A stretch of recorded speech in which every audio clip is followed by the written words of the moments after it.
السلام علیکم.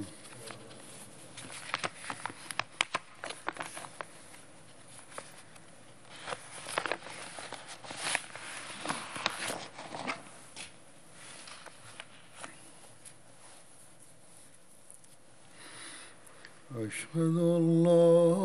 إله إلا الله وحده لا شريك له وأشهد أن محمدا عبده ورسوله أما بعد فأعوذ بالله من الشيطان الرجيم بسم الله الرحمن الرحيم الحمد لله رب العالمين الرحمن الرحيم مالك يوم الدين إياك نعبد وإياك نستعين اهدنا الصراط المستقيم صراط الذين أنعمت عليهم غير المغضوب عليهم ولا الضالين.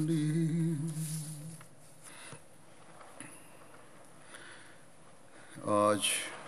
عید الاضحیٰ ہے، وہ عید جو قربانی کی عید کہلاتی ہے. تمام مسلمان دنیا میں اسے بڑے شوق سے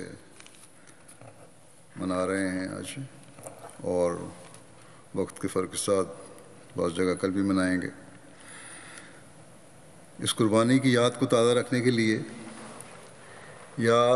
اس واقعے کو یاد کو تازہ رکھنے کے لیے جو 4000 سال پہلے سے بھی زائد عرصے 4000 سال سے بھی زائد عرصہ پہلے ہوا تھا. مسلمان ابتدائی اسلام سے اس قربانی کی عید کو مناتے چلے آ رہے ہیں، اور اتنا عرصہ گزرنے کے باوجود ایک مومن کے دل میں اس قربانی کی اہمیت اور اس کی یاد میں کوئی کمی واقع نہیں ہوئی، نہ ہوتی ہے. ہاں، ایسے بے شک بے شمار لوگ ہوں گے جو صرف ایک خوشی کی تقریب کے طور پر اس عید کو یاد رکھتے ہیں، اس کا انتظار کرتے ہیں اور اسے مناتے ہیں، جو صرف دکھاوے اور خوشی کے اظہار کے لیے قربانیاں بھی کرتے ہیں جانوروں کی. لیکن ایک مومن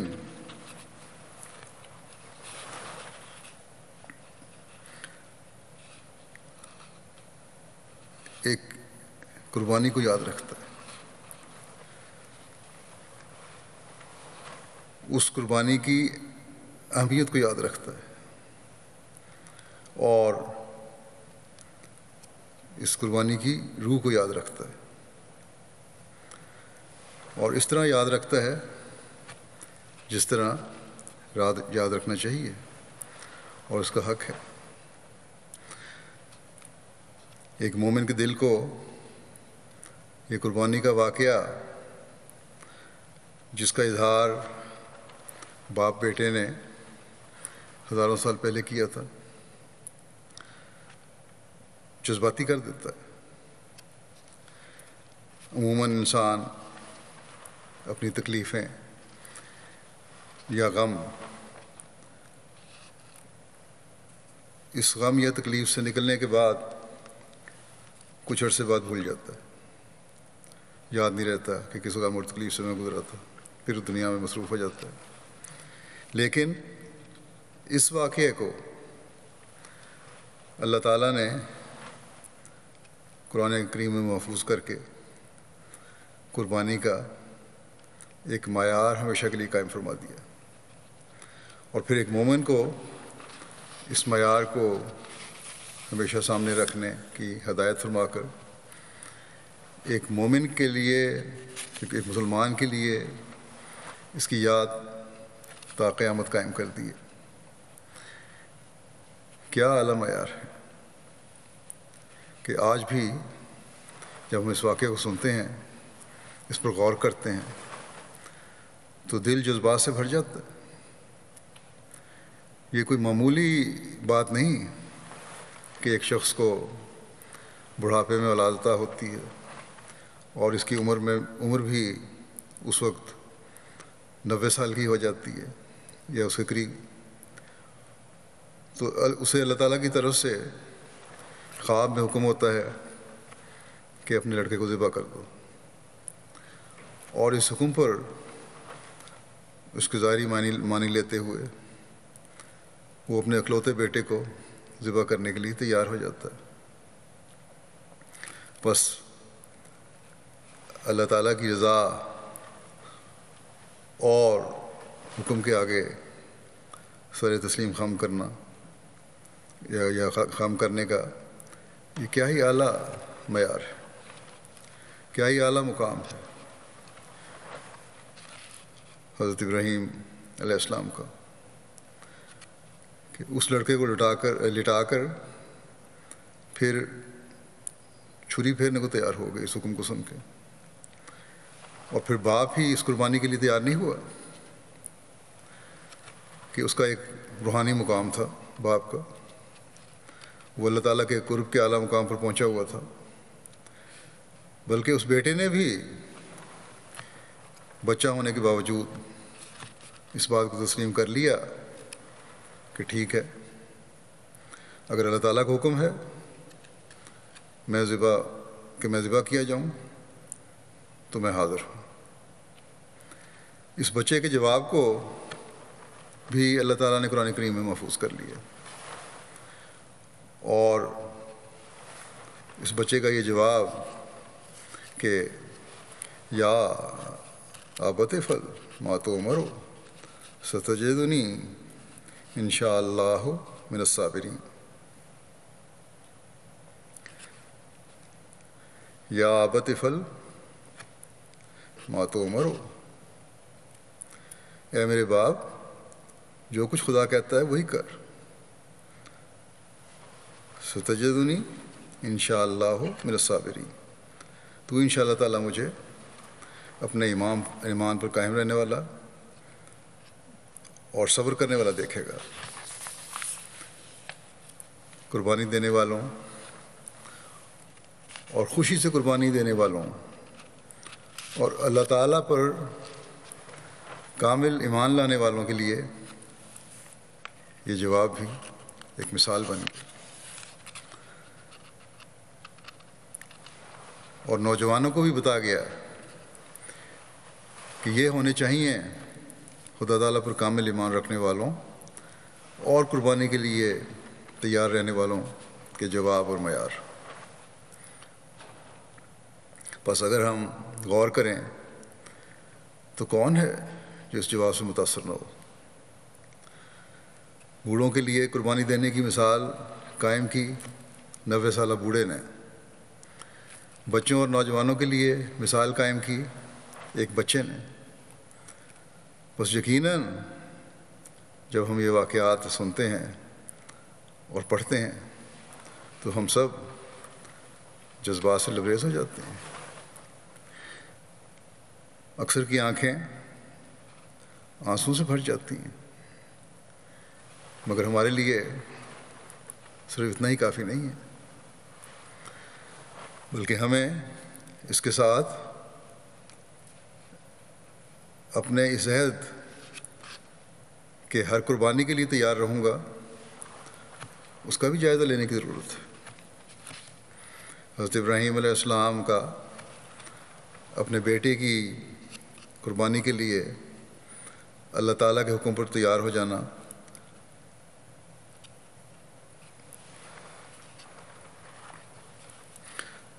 اس لحاظ سے اور بھی زیادہ اہمیت رکھتا ہے، بلکہ صرف تیار ہو جانا نہیں بلکہ عملاً اسے لٹا کر اس کی گردن پر چھری رکھ دینا کہ جب ہم حضرت ابراہیم علیہ السلام کی نرم طبیعت کو دیکھتے ہیں، ان کا دل دشمنوں کے لیے بھی نرمی سے بھرا ہوا تھا، برداشت نہیں تھا کہ دشمن کو بھی تکلیف ہو،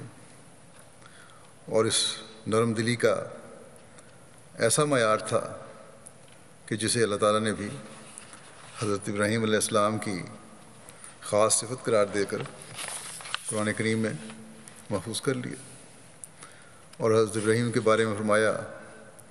کہ وہ حلیم اور اواہن تھا، بہت نرم دل تھا، دل رحم سے بھرا ہوا تھا۔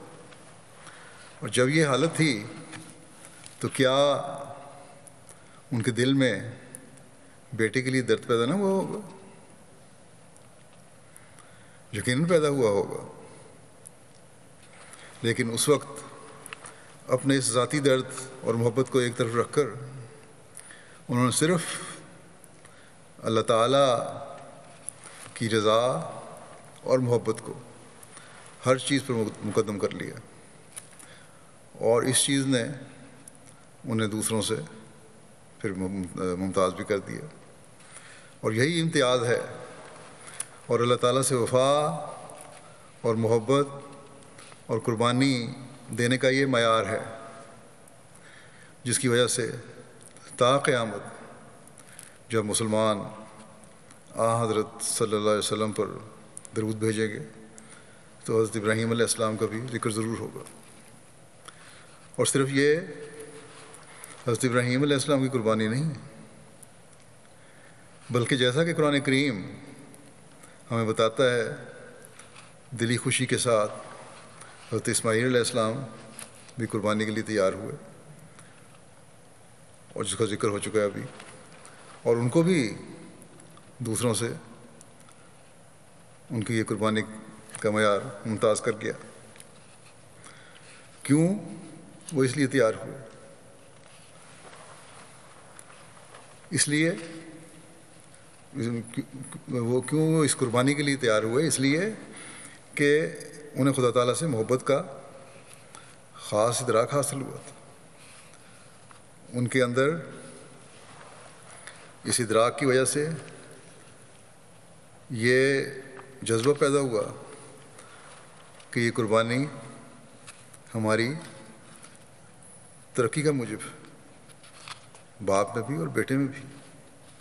بس ہم جب حضرت ابراہیم علیہ السلام اور حضرت اسماعیل علیہ السلام کے واقعات سن کر جذباتی ہوتے ہیں اور ہماری آنکھوں میں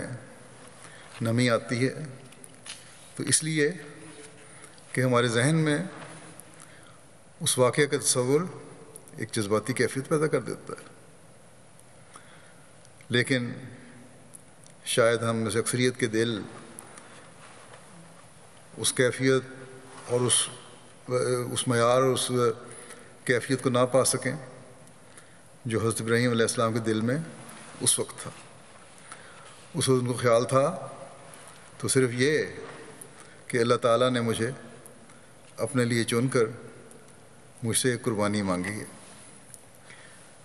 اور اس کے عوض مجھے کیا مل رہا ہے؟ مجھے میرے خدا کا،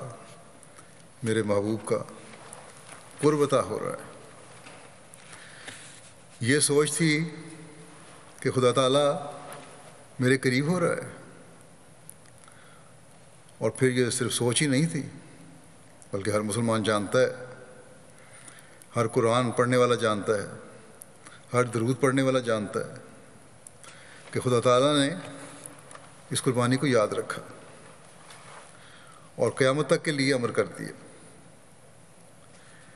آپ علیہ السلام کی قربانی کو اللہ تعالیٰ نے ایک امتیازی نشان بنا دیا، اس لیے کہ حضرت ابراہیم علیہ السلام نے اپنے درد اور غم کے جذبات پر اللہ تعالیٰ کے اس احسان کو غالب کر لیا کہ خدا تعالیٰ نے اس قربانی کے لیے مجھے چنا ہے، میرا احسان نہیں کہ میں قربانی دے رہا ہوں یا اپنے بیٹے کی، یا میرے بیٹے کا کوئی احسان نہیں کہ وہ اللہ تعالیٰ کی خاطر قربانی کے لیے تیار ہے، بلکہ یہ کہ مجھے اور میرے بیٹے کو اس قربانی کے لیے چنا۔ یہ ہے اللہ تعالیٰ کا احسان، قربانی کر کے اس سوچ کو دل و دماغ پر حاوی کیا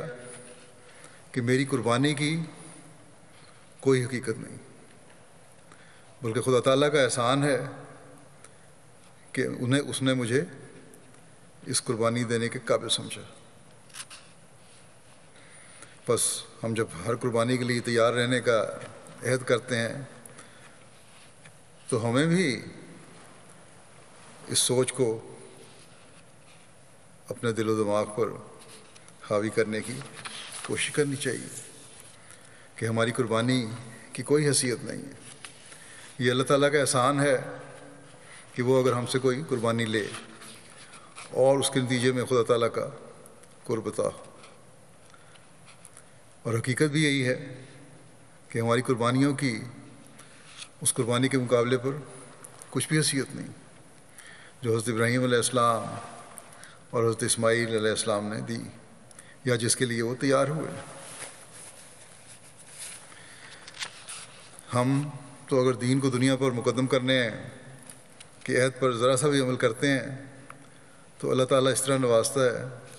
کہ جس کی انتہا نہیں۔ بے شمار احمدی اس کا تجربہ رکھتے ہیں،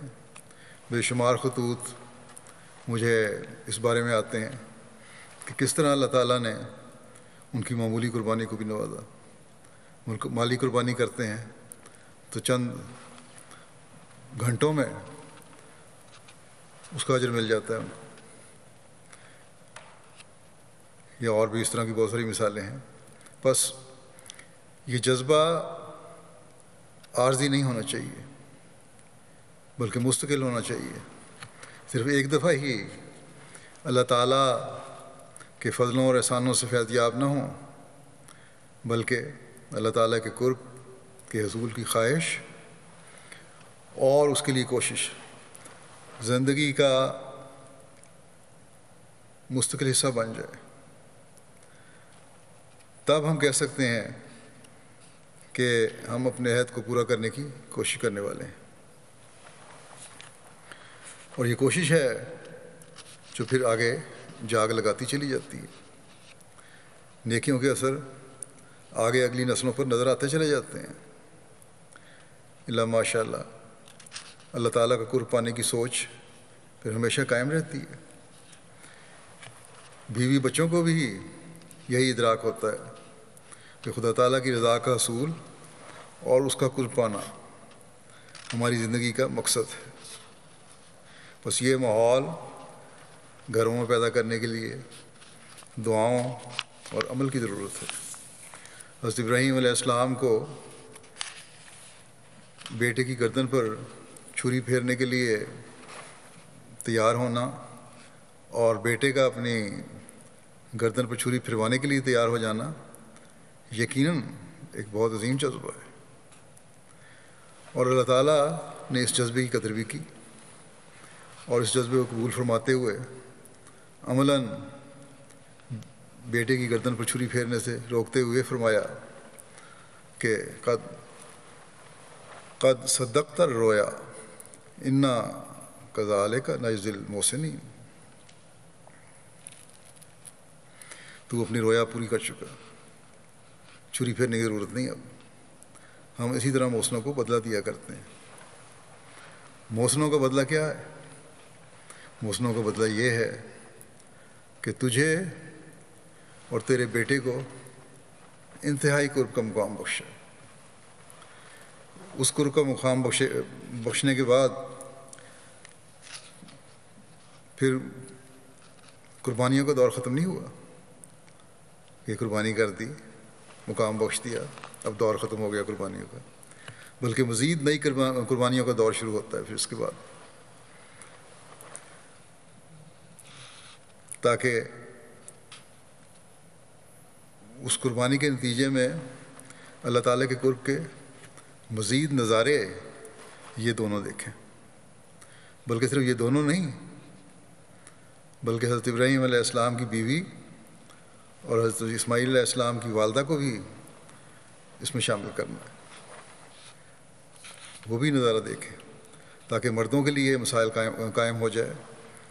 کہ تمہاری نیکیوں اور خدا تعالیٰ سے تعلق کا اثر تمہاری بیویوں پر بھی ظاہر ہو۔ اگر حقیقی نیک ہو تو صرف اپنے تک محدود نہ ہو، بلکہ بیویوں پر بھی ظاہر ہونا چاہیے اثر۔ عورت کو اس قربانی میں شامل کر کے عورتوں کے لیے بھی مثال قائم کر دی کہ نیک عورت اللہ تعالیٰ پر توکل کرتی ہے، اس کے آگے جھکتی ہے، اس کا قرب حاصل کرتی ہے، تو اسے بھی خدا تعالیٰ نہیں چھوڑتا۔ چنانچہ ہم دیکھتے ہیں کہ چھری پھیرنے سے بھی بڑی قربانی پیش کرنے کے لیے پورے خاندان، میاں بیوی اور بیٹے کو اللہ تعالیٰ نے کہا کہ چھری پھیرنا تو ایک وقتی قربانی تھی، ایک وقت میں ہی جذبات کی قربانی تھی، لیکن ان تینوں سے جس کا مطالبہ کیا گیا قربانی کا، وہ تھی تنہائی کی، جدائی کی اور خوف کی حالت کی مستقل قربانی۔ بس ان تین قربانی کا مطالبہ کیا گیا تو ان تینوں نے اسے بھی قبول کر لیا۔ اور پھر حضرت ابراہیم علیہ السلام حضرت ہاجرہ اور حضرت ابراہیم علیہ السلام کو لے کر ایسی جگہ پہنچے جہاں میل ہا میل تک کوئی آبادی نہیں تھی،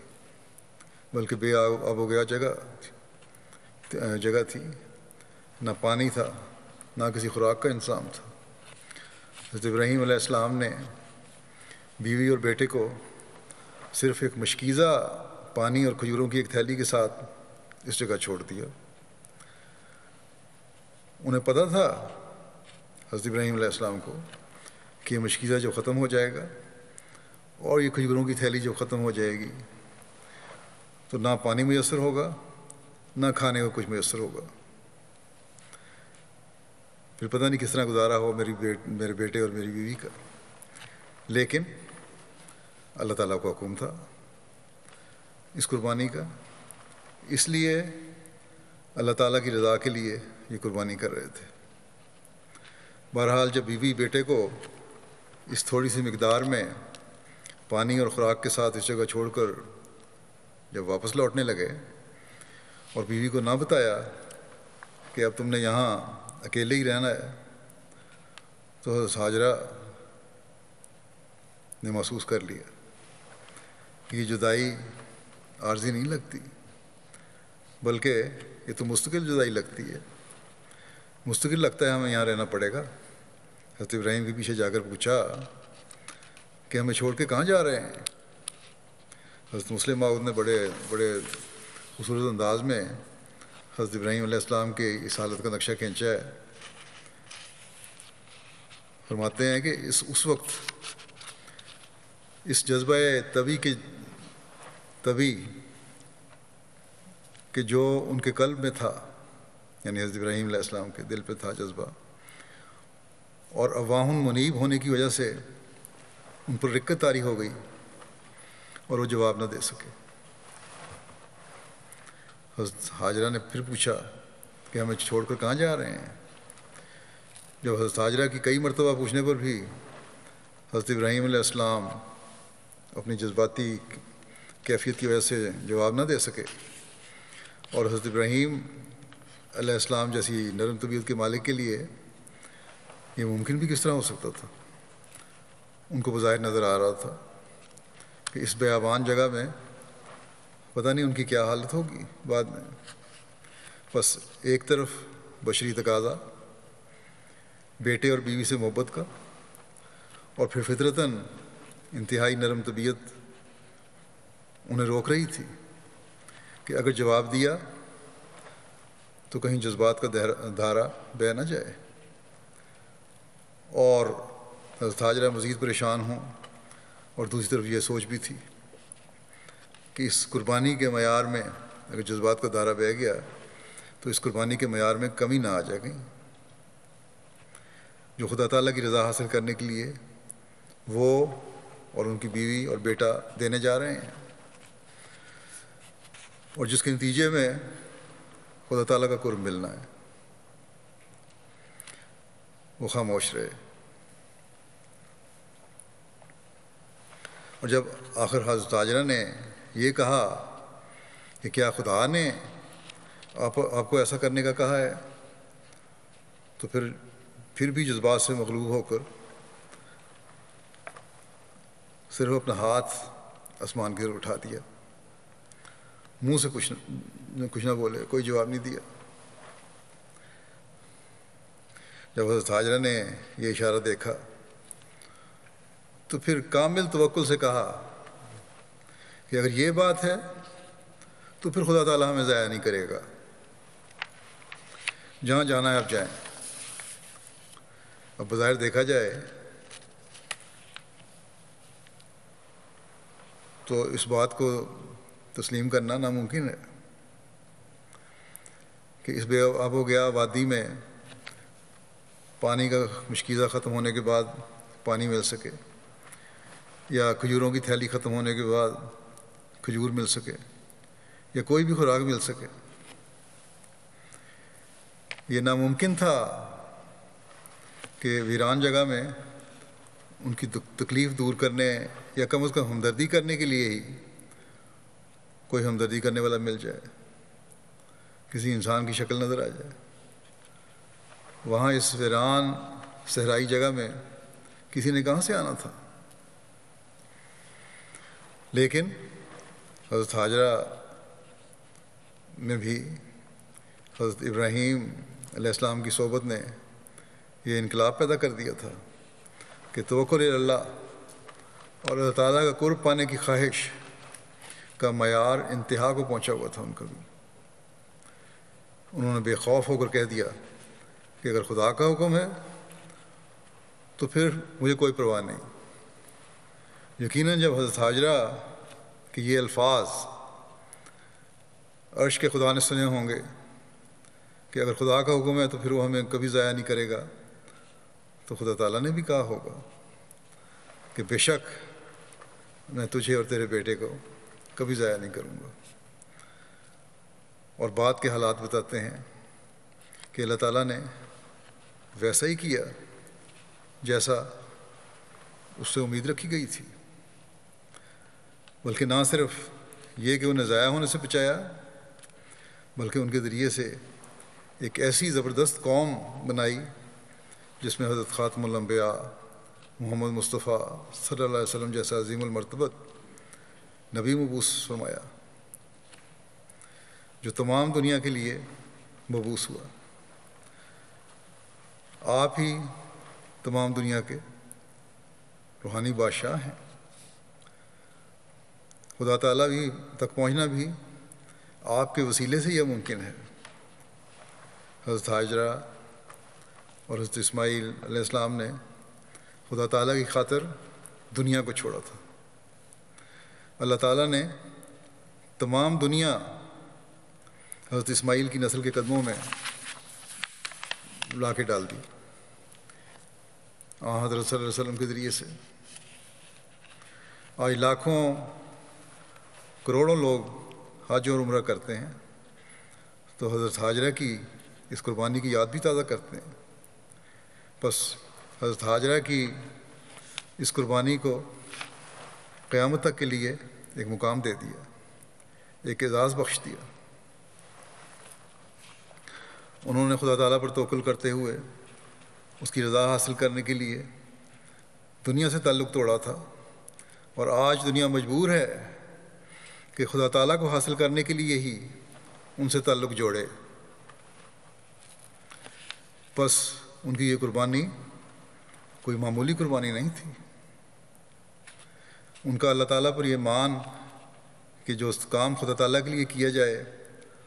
خدا تعالیٰ اسے ضائع نہیں کرتا، کوئی معمولی مان نہیں تھا۔ اور پھر جیسا کہ میں نے بتایا کہ خدا تعالیٰ نے قیامت تک اس مان کو پورا کرنے اور نوازنے کے سامان کر دیے۔ بس آج کا دن ہمیں اس خاندان کے اللہ تعالیٰ پر توکل اور اس پر قربانی کرنے کے معیار کی یاد دلانے کے لیے. لیکن اس کے ساتھ ہی ہم نے یہ بھی دیکھنا ہے کہ کیا صرف اس قربانی کے واقعہ کو اور اس خاندان کے توکل کو اور اس قربانی کو یاد کر لینا اور ذکر کر لینا ہی کافی ہے؟ نہیں، بلکہ اس یاد کا ذکر تازہ کرتے ہوئے حضرت ابراہیم علیہ السلام کی وفا اور قربانی کو ہمیں اسوہ بنانا ہوگا. حضرت حاجرہ کی قربانی کو ہمیں معیار بنانا ہوگا. ہر عورت دیکھے کہ ہم نے اس معیار کو حاصل کرنے کے لیے کیا کرنا ہے. لجنہ جب عید دہراتی ہے کہ ہم اولاد کو قربان کرنے کے لیے تیار ہیں،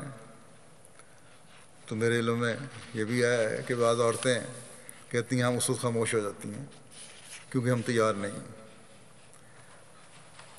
اگر اللہ تعالیٰ پر توکل ہو، اس کی رضا کا حصول مقصد ہو، اس کے قرب کو حاصل کرنے کی خواہش ہر خواہش سے بالا ہو،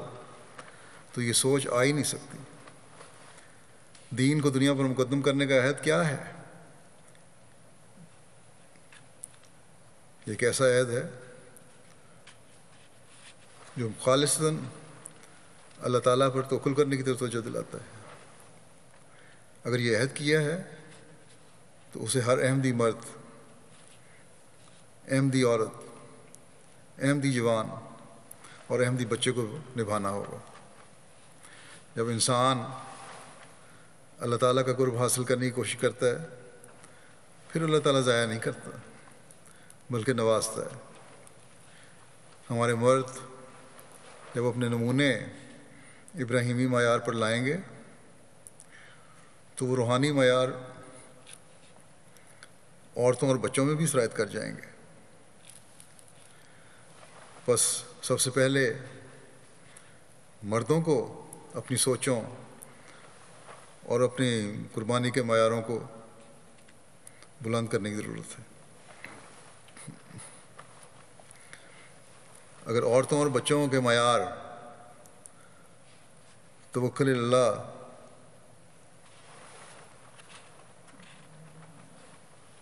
اور قربانی کے بڑھانے ہیں تو پھر مردوں کو بہرحال اپنے نمونے دکھانے ہوں گے.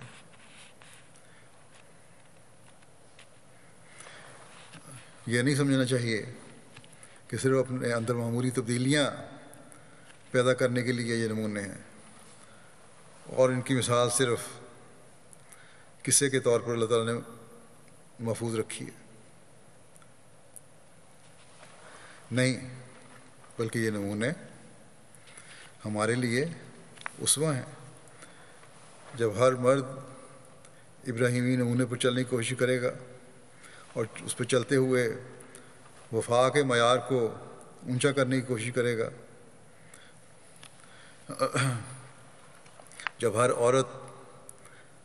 حضرت حاجرہ کے نمونے کو اپنانے کے لیے تیار ہوگی اور ہر نوجوان حضرت اسماعیل علیہ السلام کے نمونے اپنانے کے لیے تیار ہوگا، تو پھر اللہ تعالیٰ کے فضلوں کی بارش بھی ہوگی.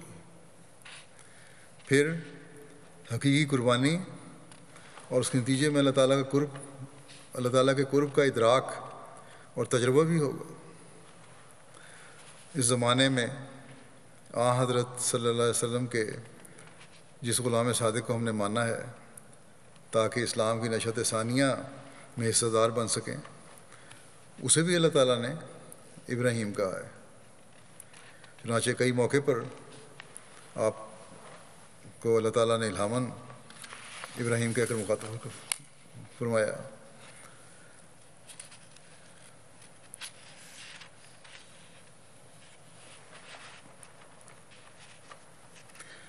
بس اس ابراہیم کو اگر ہم نے روحانی ترقی، اسلام کو دنیا میں غالب کرنے، حضرت محمد رسول اللہ صلی اللہ علیہ وسلم کا جھنڈا دنیا میں لہرانے اور اللہ تعالیٰ کا قرب پانے کے لیے مانا ہے، تو ہم میں سے ہر ایک کو اسماعیل بننے کی کوشش کرنی ہوگی. ہر عورت کو حاجرہ بننے کی کوشش کرنی ہوگی. ہم دین کی خاطر قربانیاں دینے کے لیے تیار ہوں گے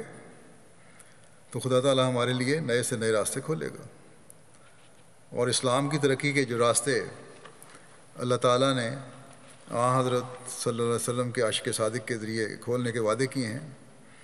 ان میں ہم بھی شامل ہو سکیں گے اگر ہم میں سے ہر ایک حقیقت میں دین کو دنیا پر مقدم کرنے کے عہد پر عمل کر لے تو ایک انقلاب ہم دنیا میں لا سکتے ہیں۔ اگر ہم اسلام کی تعلیم کے مطابق عمل کر کے اپنی زندگیاں گزارنے لگ جائیں تو ایک روحانی انقلاب دنیا میں پیدا کر سکتے ہیں۔ اگر ہم اسلام کی خصوصی تعلیم کو دنیا میں پھیلا کر دنیا کو اسلام کے جھنڈے تلے لانے والے بن جائیں تو ہم ان شہداء کی قربانیوں کا بہترین بدلہ لے سکتے ہیں جن کو زمانے کے ابراہیم کے ماننے کی پاداش میں شہید کیا گیا۔ اللہ تعالیٰ نے حضرت مسیح موعود علیہ السلام کے ذریعے جو یہ سلسلہ قائم فرمایا تو اس لیے کہ وہ تمام برکات دنیا میں واپس لائے جو حضرت صلی اللہ علیہ وسلم کے حقیقی ماننے والوں اور مومنین سے وابستہ ہیں۔ اس کے لیے پہلوں نے بھی قربانیاں دیں اور سب سے بڑھ کر اپنے نفسوں کی قربانیاں دیں۔ ہم بھی عہد کرتے ہیں اپنے مال، جان اور وقت کی قربانی دینے کا۔ ہمیں بھی اس عہد کو سامنے رکھتے ہوئے قربانیوں کے لیے تیار رہنا چاہیے، اور ہمیں بھی یہ دینی پڑیں گی، اور دیتے آ بھی رہے ہیں لوگ بہت سارے۔ قربانیوں کے بغیر یہ انقلاب کبھی نہیں آئے گا، اور نہ کبھی انقلاب آتے ہیں۔ بس اس حوالے سے میں ان ماؤں کو بھی توجہ دلانا چاہتا ہوں جو کہتی ہیں کہ ہم چپ کر جاتے ہیں قربانی کے لیے۔ ایک طرف وہ مائیں ہیں جنہوں نے اپنے بچے وقف نو کے لیے وقف نو میں دے کر وقف کیے، لیکن جب بچے جوان ہوتے ہیں تو بعض والدین کی طرف سے یہ ادھر آ جاتا ہے کہ ہمارے حالات ٹھیک نہیں، بچہ اگر صرف جماعت کی خدمت کرے گا تو تھوڑے سے الاؤنس میں گزارا نہیں ہوگا، اس لیے اس کو دنیاوی کام کرنے کی اجازت دیں۔ ایک طرف ایک عہد کیا قربانی کرنے کا اور خود ہی پیش کیا، دوسری طرف اس کو دنیا داری کی طرف بھی ڈالنے لگی ہیں۔ اسی طرح بعض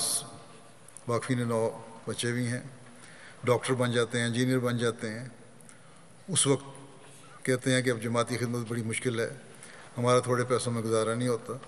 ہمیں دنیاوی نوکری کرنے دیں۔ جب دین کو دنیا پر مقدم کرنے کا عہد کیا ہے، قربانی کا عہد کیا ہے، پیدائش سے پہلے اللہ تعالیٰ نے والدین کو توفیق بخشی کہ وہ پیش کریں، تو پھر اس قسم کے عذر کوئی معنی نہیں رکھتے۔ اس عہد کو نبھانے کی ضرورت ہے۔ اگر تھوڑا الاؤنس بھی ہے تو اللہ تعالیٰ اس میں برکت ڈال دیتا ہے۔ بس نوجوان واقفین نو اپنے آپ کو مبلغ اور مربی بننے کے لیے پیش کریں، ڈاکٹر اور انجینئر یا ٹیچر بن کے اپنی خدمات پیش کریں جماعت کے لیے، اور قربانی دیں، اور قربانیوں کے معیار کو بڑھائیں۔ صرف کہانیاں اور قصے سن کے خوش نہ ہو جایا کریں، صرف یہ پرانے واقعات سن کے خوش نہ ہو جائیں، صرف پرانے واقعات سن کے جذباتی ہونے پہ خوش نہ ہو جائیں، بلکہ یہ اس لیے ہیں کہ ہمیں اپنے نمونے دکھانے چاہیے۔ ہمیں نہ دنیاوی بادشاہتوں سے غرض ہے، نہ دنیاوی حکومتوں سے غرض ہے، نہ حکومتوں کے نظاموں اور دولتوں سے غرض ہے اور طاقتوں سے غرض ہے، اور نہ ہونی چاہیے۔ ہاں، اگر کوئی غرض ہے اور غرض ہونی چاہیے تو یہ کہ کس طرح ہم اسلام کی صداقت کو دنیا میں غالب کر سکتے ہیں، کس طرح ہم دنیا کو حضرت صلی اللہ علیہ وسلم کے جھنڈے تلے جمع کر سکتے ہیں، کس طرح ہم خدائے واحد کی حکومت دنیا میں قائم کر سکتے ہیں، کس طرح ہم بھولی بھٹکی انسانیت کو خدا تعالیٰ کے حضور جھکنے والا بنا سکتے ہیں؟ کس طرح ہم انسان کو ایک دوسرے کا حق ادا کرنے والا بنا سکتے ہیں؟ بس یہی ہمارے سلسلے کے قائم ہونے کی غرض ہے، یہی احمدی کی غرض ہے، اور خاص طور پر واقفین نو کی تو یہ غرض ہونی چاہیے۔ اسی کے لیے وہ اپنے آپ کو جامعہ میں آنے کے لیے بھی وقف کریں اور زیادہ سے زیادہ مربی بنیں، مبلغ بنیں، تاکہ اسلام کا یہ پیغام ساری دنیا میں جلد سے جلد تر پھیل سکے۔ بس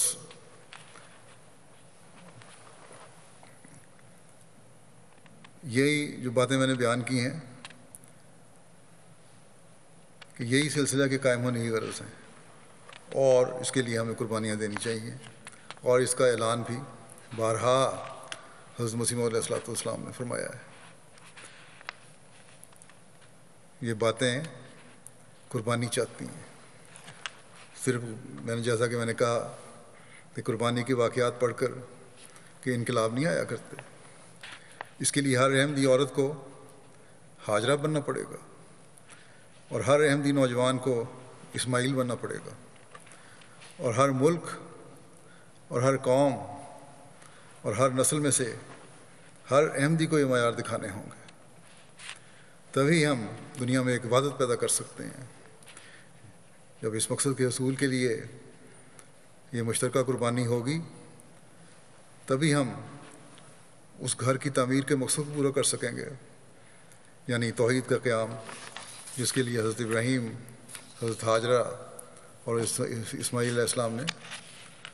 قربانیاں دی تھیں، اور خدا تعالیٰ کا پہلا گھر خدا تعالیٰ کی وحدانیت کا نشان بن کر ابھرا تھا۔ اور تبھی ہم اس زمانے کے ابراہیم اور حضرت صلی اللہ علیہ وسلم کے غلام صادق کی بعثت کے مقصد کو پورا کرنے والے بن سکیں گے، یعنی دین واحد پر جمع کرنا۔ اللہ تعالیٰ ہمارے اندر حقیقی قربانی کا مادہ پیدا کرے، ہم ہمیشہ دین کو دنیا پر مقدم کرنے والے ہوں۔ ہر آنے والی قربانی کی عید ہمیں اسلام کی ترقی کی نئی منزلیں دکھانے والی ہو، ہم ایسی مقبول قربانیاں کرنے والے ہوں جس کے فیوز و برکات ہم دنیا و آخرت میں حاصل کرنے والے بنتے چلے جائیں۔ اب ہم دعا کریں گے۔ دعا میں ان اسیران کو بھی یاد رکھیں جو صرف احمد کی خاطر قید و بند کی صورتیں برداشت کر رہے ہیں، دین کی خاطر سخت موسمی حالات میں جیلوں میں پڑے ہوئے ہیں، پاکستان میں خاص طور پہ، اور خوشی سے برداشت کر رہے ہیں یہ ثبوتیں۔ ایک خاتون بھی اسی قید و بند کی صورت میں ثبوت برداشت کر رہی ہیں، قید و بند میں پڑی ہوئی ہیں، غلط الزام لگا کر بہت خطرناک دفعات لگائی گئی ہیں ان پر، صرف اس لیے کہ انہوں نے زمانے کے امام کو مانا ہے۔ شہداء کے خاندانوں کو بھی دعاؤں میں یاد رکھیں۔ واقفین زندگی کے لیے مربیان، مبلغین، معلمین کے لیے دعا کریں کہ سب اپنے وقف نبھانے والے ہوں اور حقیقی قربانی کے ساتھ نبھانے والے ہوں۔ بہت سارے مختلف ممالک میں، افریقہ میں بھی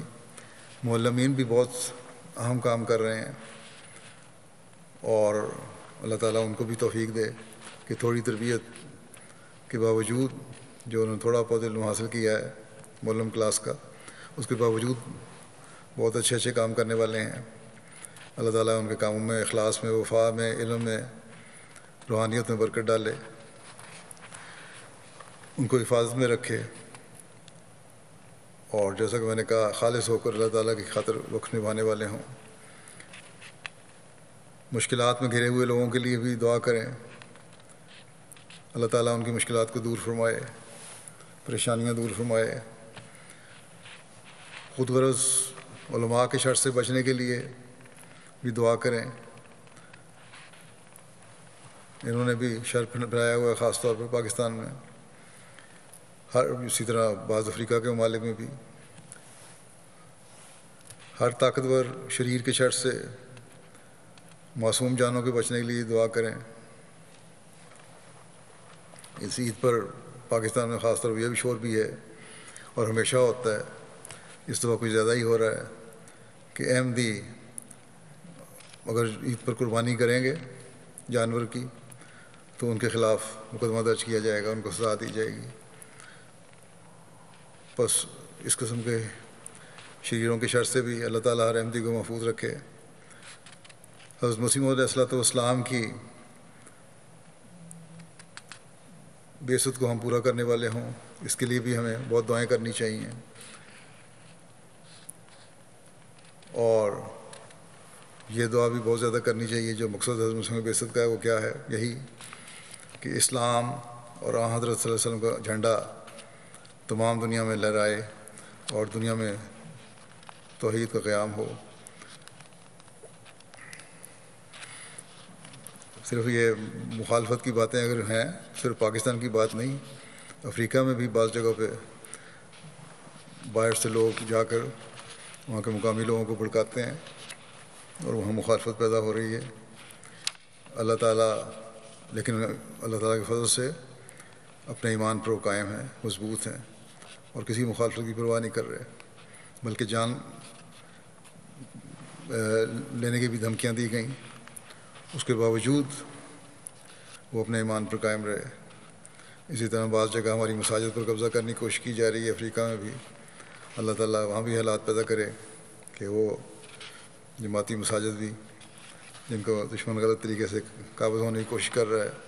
واپس ملیں۔ بہرحال مجموعی طور پر ہمیں دعا کرنی چاہیے کہ ہمیشہ ہم اللہ تعالیٰ کے فضلوں اور رحم کے وارث بنتے چلے جائیں۔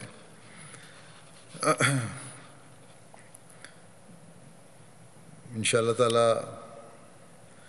خطبہ جمعہ اپنے وقت پہ ہی ہوگا آج بھی، ہم دعا کر لیتے ہیں، لیکن دعا سے پہلے میں سب اب آپ کو دنیا میں پھیلے ہوئے سب احمدیوں کو، آپ سب کو عید مبارک بھی کہتا ہوں۔ اب دعا کر لیں، ابھی دے کے بعد دعا ہوگی۔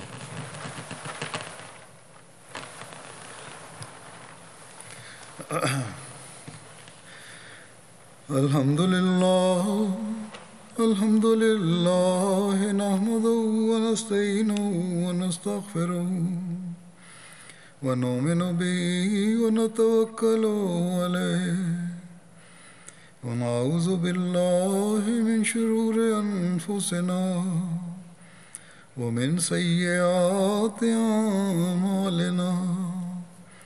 من يهده الله فلا مضل له ومن يضلل فلا هادي له ونشهد أن لا إله إلا الله ونشهد أن محمدا عبده ورسوله عباد الله رحمكم الله إن الله يأمر بالعدل والإحسان وإيتاء ذي القربى وينهى عن الفحشاء والمنكر والبغي يعظكم لعلكم تذكرون اذكروا الله يذكركم وادعوه يستجب لكم ولذكر الله أكبر۔ دعا کر لیں۔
السلام علیکم ورحمۃ اللہ.